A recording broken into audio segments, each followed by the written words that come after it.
Someone once said that poetry is a form of literary art and that it's a lot of things to a lot of people. Our guest today, Nellie Wong, is not only a talented poet, but she has combined her poetry with her political passions. I'm Grace Trafton of The Better Part. Stay tuned and find out more.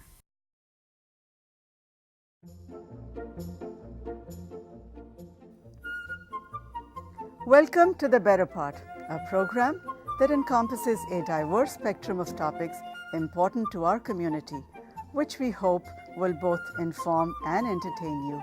We invite you to sit back and enjoy the program.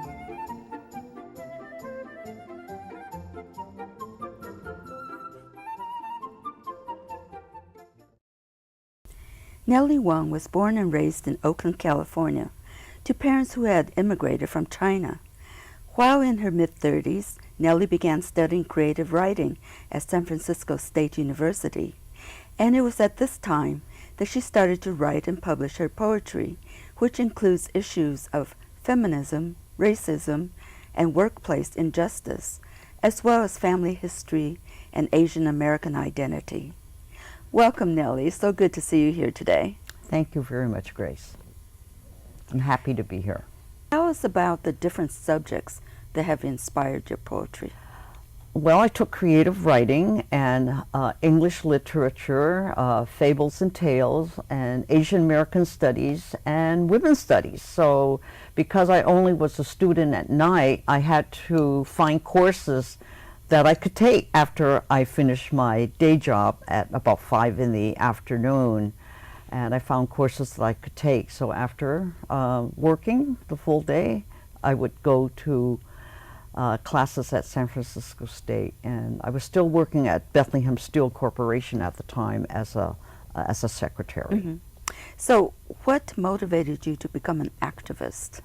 Well, it came really from the writing, and my very first poems were skinny poems written in a gray shorthand notebook. You know, I don't know if you know what those are like, but they're spiral bound, and it's about maybe the size of a book like this, and has a line in the middle. And so my first poems I wrote up to the line in the middle, and they were all kind of skinny. But I realized that first, when I started writing after my professor in poetry writing said that we would be reading our poems, then I said, okay, I'm going to start writing poetry. So I called my niece, and she had a friend in creative writing at SF State, and I said, Rick, I have to start writing poetry, so how do I get started?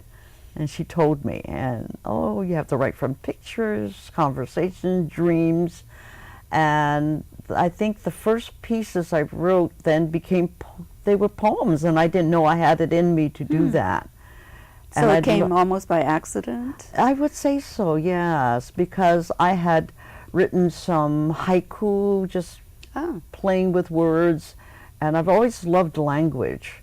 And English is, to me, very fascinating, and I knew English practically before I knew Chinese. We speak the Toisan dialect at home. Which is similar to Cantonese, yes, right? It is. It's a village dialect because my parents came from a small village in China, in Toisan. Mm-hmm. And how much of your poetry have activist themes? I would say maybe half at least, because I don't make a real distinction between what is overtly political, because I think that at the time when I was going to San Francisco State, there was the movement following the Third World Strikes at San Francisco State and at UC Berkeley, etc., that really revved up the movement to include people of color and women in the curriculum and to hire more faculty of color and women. And I was beginning to have a lot of interest in feminism, and that comes strictly, I think, in the beginning from my own girlhood and feeling silenced and knew that there was discrimination and racism and such, and I didn't know why I had a hard time speaking and a difficult time expressing myself, because I think at a certain point it was, well, I'm a girl, I'm not supposed to talk too much or say too much. Is that how you were brought up? Yes, pretty much so. And I used to love watching and listening to my brother Bill and my brother-in-law Ed at the dinner table when we have family dinners, and they'd be arguing about sports, about politics, and all these kinds of things. And I said, how does one do that? And I felt like I was missing something, just not being able to engage in a conversation over dinner with your own relatives. Right, right. And I felt small and inconsequential and very shy. That there's something about speaking that is so wonderful, and to hear ideas explored over dinner, and there'd be screaming and yelling and loud talking, but then they were friends, and I said there's something about that, and it then intrigued me. And I think the whole thing about giving voice to myself developed, I think, with my interest in feminism growing up Chinese in Oakland, California, and the fact that there was something that I was searching for something, and that tied in directly with my writing. And the writing brought it out, and then when my first professor said, after I wrote a poem and it got published later, and he says, bitter, bitter, bitter, once you've written an angry poem like that, you should throw it away. Oh, really? So I told some of my classmates in feminist studies and such, and they said, oh, you don't have to listen to him. Good. And I was very surprised, because I was, what? Not listen to a professor, not listen to your elders, to people who are educated, etc. And that gave me a lot of hope and inspiration to go on. I said, oh, I can't let that silence me or stop me. But then I had a very strong support group at San Francisco State among the feminists and women and other people that I met. Right. So yes. That's really important. Yes. Your first book of poetry, Dreams in Harrison Railroad Park, was published in 1977 by Kelsey Street Press, and it was the most successful release in the history of this publisher. So to what do you attribute this great success? Well, I was very thrilled, very excited and honored that the book went through 4 printings. I wanted to share this story about how I got a manuscript done when one of my classmates, Karen Brodeen, who became a very good friend and activist in the feminist and resistance communities, etc. So she said, Nellie, you should submit a manuscript. And I said, I don't know what you're talking about, Karen. So I found out what a manuscript was, and it was from the workshops we were doing writing for the Women's Caucus and Creative Writing at the time, which later became the Women Writers Union at San Francisco State. So with the many poems that I was sharing then with my sisters at San Francisco State, she encouraged me to submit a manuscript, and that is how, and I did. I put together a manuscript, and the Kelsey Street Press editors said they've never read anything like this. They wanted to publish it. So you wrote another book after that, and it's called The Death of Long Steam Lady. So what inspired this work? Well, I think after I did one book, and I was still active, and I was still writing, and being married, and living a very, very busy life. So it was 24/7, hardly any time to sleep, because you also have to write papers for classes and such.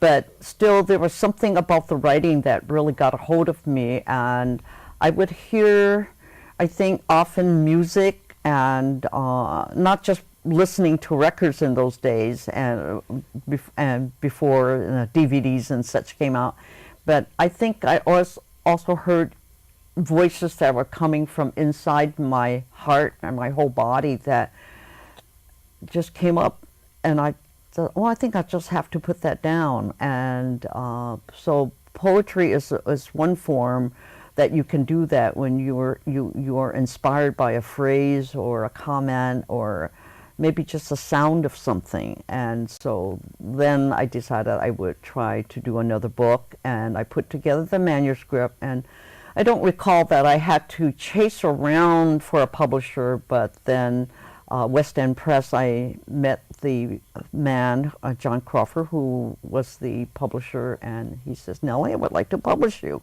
So wonderful. I did the second manuscript. Wonderful.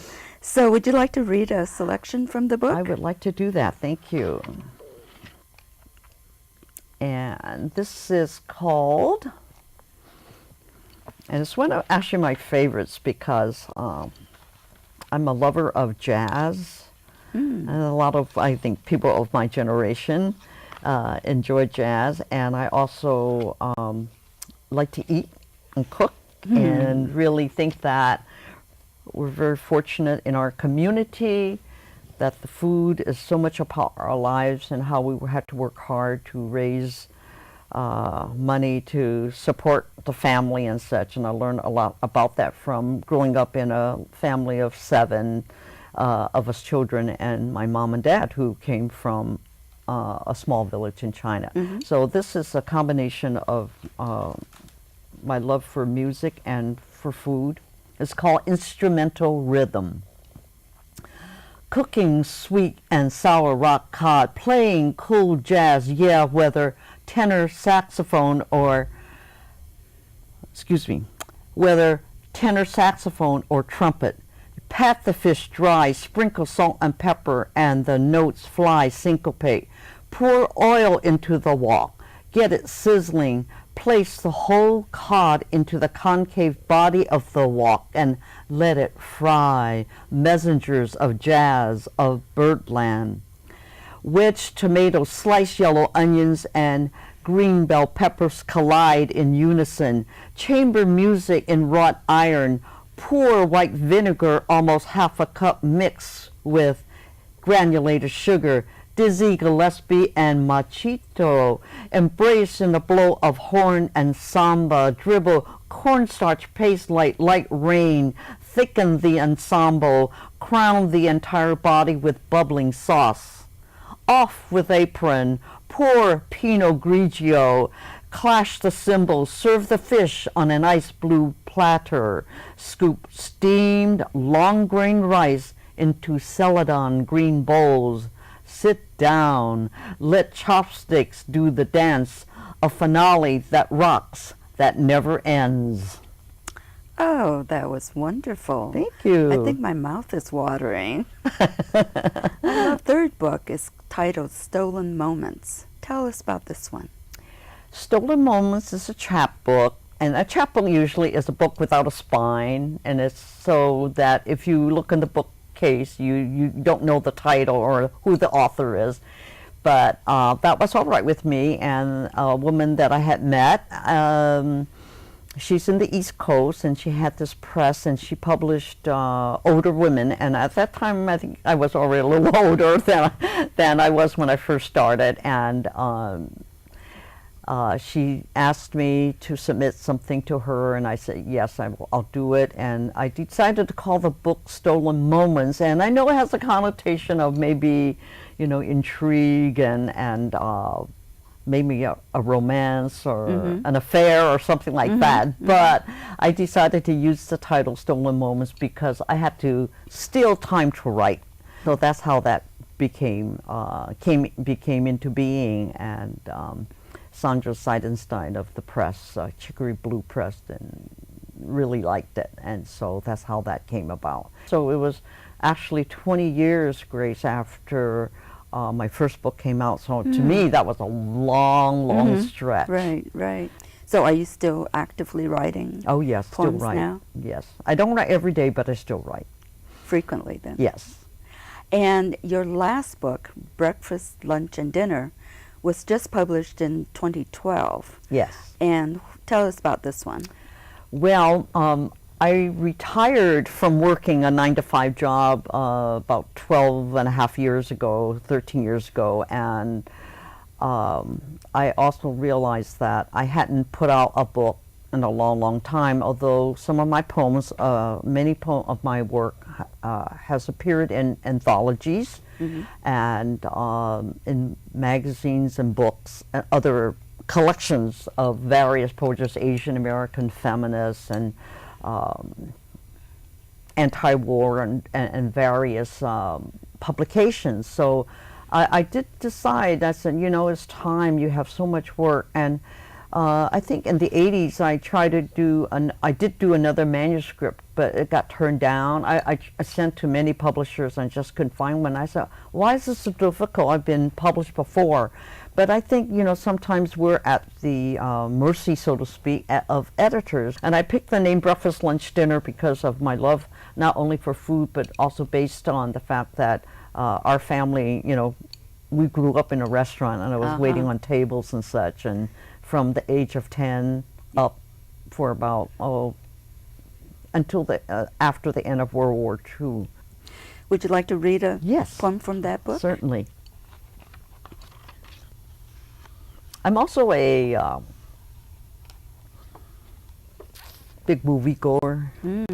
And I've had a friend say, oh, Nellie, what film don't you like? And sometimes I'd be stuck. I said, you know, I think you're right. Sometimes there isn't a film that I don't like, but I do have a certain taste for certain films. And this one was inspired by a film called Kandahar, which is in Afghanistan. And I was so moved by it that after I watched the film, I wrote it. This is My Eyes Follow Them. After seeing the film Kandahar. My eyes follow them, women in burqas of gold, cream, blue, burgundy, women unseen traveling to a wedding party somewhere in Kandahar. How do I know they are women, except that only women wear burqas, covered from head to foot, with squares of opening knitted or crocheted, framing their eyes. And even in their embroidered beauty, the intricate stitching of the covers over their heads do not distract. My eyes follow them. Children in cotton in colors of birds, their eyes fixed on the unseen viewer. Their eyes follow the camera, aimed at their foreheads, throats. The girls are not covered up like their grandmothers, mothers, aunts, until one day as they approach womanhood, then too they would wear burqas. Then too they will remain invisible, and still my eyes follow them. A woman hands a lipstick to her sister, who runs a splash of berry red across her unseen lips, because in their burqas, to these watching eyes, beauty blossoms. Beauty blossoms in secret salons and homes where women carry out rituals, who teach girl children to read Arabic, who insist the law handed down by men, demanding invisibility as their right. My eyes follow them. The men hobbling on one leg. Their crutches become wings as they rush in unison toward a helicopter, dropping prosthetics in pairs floating from parachutes, dropping onto the land dry, barren, when one thump or hop could explode a landmine. My eyes follow the woman, a journalist named Nafis, in her burqa, disguised as the fourth wife of a man who rides with his family ostensibly to Kandahar. Nafis searches for her sister whose legs have been blown off, left years ago in Kandahar, who has threatened to kill herself rather than live under control of the Taliban. My eyes follow them, the woman surrounded by her children whose hunger gnaws at a sandwich made of grass. The father knows it's only a matter of time as winter descends over the land, as tons of wheat are hoarded by warlords, that death may be a gift, that death may be better than starving. These eyes absorb, penetrate. These eyes remember the bound feet of my aunt in Oakland's Chinatown, this woman whose movement was restricted from her girlhood in China all the way to the United States. These eyes ferret the unknown, the hidden, the unseen faces. Shapes of their jaws, mouths, arms, bodies, legs of the women in burqas, whose passion for movement remain unknowable, whose spirit thrive at the thought of wheat they could pound into flour, who long for the sun to find them unafraid and daring to read the newspapers, listen to the radio, watch television, walk the streets, run the land, dancing as women, as sisters, beckoning in the heart of darkness as the eyes split open, their ankles glistening with truth. Thank you. That was welcome. very, very interesting. Now, in 1981, you were in a documentary film titled Mitsuye Nellie, Asian American Poets. Yes. Tell us very briefly about this film. Well, that came about. Ali Light and Irving Saraf are filmmakers. They've won Oscars for some of their films, and they live right in San Francisco. They're local people. One day, Ali Light, who was a teacher of mine at San Francisco State University in a class called Women as Creative Agent, and so I took her class along with Ann Hershey, who taught it, but it really was at the beginning of my writing career, so to speak, that it helped to draw out a lot of things from my dreams and thoughts and ideas that I had to write, but do it through art. And so that's how that came about, and it was just, I think, one of the most inspiring times of my life, and I didn't know that was going to inspire me, and I thought that was really, really great. So how the Woman as Creative Agent class just drew out a lot of things that were going on. That's wonderful to have a film made. And then Ali decided to write a film on, to do the film on women writers, and because at a film festival at San Francisco State, there were films on white women and as well as on black women, but none on Latina or Chicana or Asian American or Asian Pacific American. So that's how it started, and she knew about me and Mitsuye Nellie, and we were older Asian American women, and we were feminists, and she thought that there was something there. So she put together a proposal and got We're the just film about made. out of time, but I wanted to hear more of your poetry. So Yes. I know that excerpts from 2 of your poems have been permanently installed as plaques at public sites at the San Francisco Municipal Railroad. Yes. And how did your poems get selected, and can you read from one of the plaques? Well, to put it briefly, Grace, I don't really know how they decided to choose the poems or how they even knew about it, but maybe some of the people on the commission, San Francisco Commission, was working to put out poetry on the streets as part of public projects. And so they asked, they wrote me and said, could we put this on a plaque? Wonderful. I said, well, of course you could. So this is the piece that I will read now, and it's called Song of Farewell. And people can see it along the Embarcadero Freeway in San Francisco, right there at the Muni stop for the F line. Wonderful. Song of Farewell. Why are you leaving after all these many years? Whose feet will I wash now? Whose toenails will I trim? Without you to share my soup, how many pig's feet do I buy? Will I smell the aroma of star anise? And will those cow brains really make me smart? Will someone serve you peony tea, lotus bean cake, to satisfy your sweet tooth during the festival of the harvest moon? Who will make your bed each day? Who will sing your favorite wedding song, and who will accompany you to go mountain and watch you dance, playful as a baby girl. That's wonderful. Now, you were given another big honor in 2011 by the students of Oakland High School, your alma mater, who actually named a building after you. Yes. And one of the two other people who had a building named after him on campus was Jack London. So you're in really good company. How did this come about? Well, a few years ago, probably in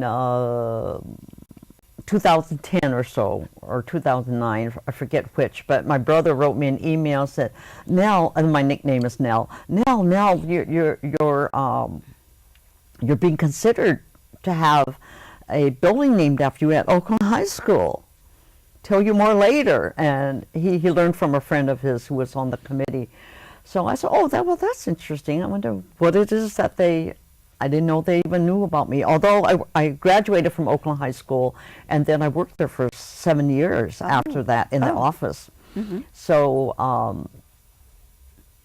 I did several rounds between the faculty and students, and I understand then that a group of Asian American students in particular went around and lobbied, if you will, the various classes at Oakland High School to encourage them to vote for me. So there was the ceremony in September of 2011, and I went and wrote a special poem for that, and I thanked the students then. It wasn't only the students, but there were teachers and others who said, well, we can't call these new buildings the new building. We have to know which buildings they are. Let's name it after people who have graduated, alumni, yes. Wonderful. From Oakland High School, and that's how it happened. And what's really unusual is that all the other buildings are named after people who are gone now, to honor their memories and their achievements. But I laugh and I say, I'm the person who's still living, who has a building named after her. And I was just so thrilled. I wish my mother and father were alive, could have shared that with them. Well, thank you so much for being with us today, Nellie. It's been such a pleasure. Thank you. I've had a good time too. Good. I hope you've enjoyed our program today, and please remember to watch our shows on YouTube. See you again next week on The Better Part. Bye-bye.